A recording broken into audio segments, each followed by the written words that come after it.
النهارده يا بنات راجعين بفيديو قمر، حاجه كده جميله جدا، حاجه خيال.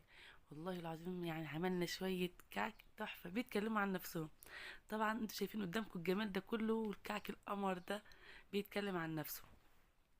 احنا عملنا كل سنه وانتوا طيبين كعك العيد، وطبعا ما يحلاش كعك العيد الا بالسكر، فعملنا شويه بالسكر وعملنا شويه ساده. شايفين الجمال؟